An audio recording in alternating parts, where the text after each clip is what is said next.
ಬೆಂಗಳೂರಿನ ಮೊತ್ತ ಮೊದಲ ಅಪಾರ್ಟ್ಮೆಂಟ್ ಯಾವ್ದು ಗೊತ್ತಾ? ನನ್ನ ಹಿಂದೆ ಕಾಣ್ತಾ ಇದೆಯಲ್ಲ, ಅದೇನೆ ದದ್ಲಾನಿ ಮ್ಯಾನ್ಷನ್ 1968. ನನ್ನ ಏಜ್ ರೀ, ಅದಕ್ಕೆ 57 ವರ್ಷ. ಬೆಂಗಳೂರಿನ ಮೊತ್ತ ಮೊದಲ ಅಪಾರ್ಟ್ಮೆಂಟ್ ಕಲ್ಚರು ಮುಂಬೈಲಿ ಆಗ್ಲೇ ಬಂದೋಗಿತ್ತು.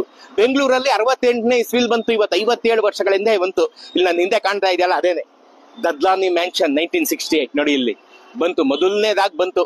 ನಮ್ಮ ಸ್ನೇಹಿತರಾದಂತ ಕೊರ್ಟಿ ಪ್ರಸನ್ನ ಅವ್ರ ಕಡೆಯವರು ಒಂದು ಅಪಾರ್ಟ್ಮೆಂಟ್ ಇಲ್ಲಿ ತಗೊಂಡ್ರಂತೆ. ಆಗ ಅವ್ರ ಮನೇಲಿ ಕೇಳಿದ್ರಂತೆ, ಅಪಾರ್ಟ್ಮೆಂಟ್ ಅಂದ್ರೆ ಏನಪ್ಪಾ ಅಂತ. ಅಪಾರ್ಟ್ಮೆಂಟ್ ಅಂದ್ರೆ ಒಂದು ವಠಾರದ ತರ ಒಂದು 8-10 ಮನೆ ಕಟ್ಟಿರ್ತಾರೆ, ಅದ್ರಲ್ಲಿ ನಮ್ಗೊಂದು ಮನೆ ಕೊಡ್ತಾರೆ ಅಂತ ಅವ್ರ ಮನೆಯವ್ರು ಹೇಳಿದ್ರು ಅಂತ ನನ್ನ ಸ್ನೇಹಿತ ಕೊರ್ಟಿ ಪ್ರಸನ್ನ ಅವ್ರು ನನ್ಗೆ ಹೇಳಿದ್ರು. ಅವರೇ ಇದು ನನ್ಗೆ ತೋರಿಸಿದ್ದು. Thank you sir. ಬೆಂಗಳೂರಿನ ಮೊತ್ತ ಮೊದಲ ಅಪಾರ್ಟ್ಮೆಂಟ್ ಕಲ್ಚರ್ ಕಾಲಿಟ್ಟಿದ್ದು ಈ ಶಾಂತಿನಗರದ ಬಸ್ ಸ್ಟ್ಯಾಂಡ್ ಎದುರುಗಡೆ ದದ್ಲಾನಿ ಅಪಾರ್ಟ್ಮೆಂಟ್ ಅನ್ನೋ ಭೂಮಿಯಲ್ಲಿ. ಗೊತ್ತಾಯ್ತಾ?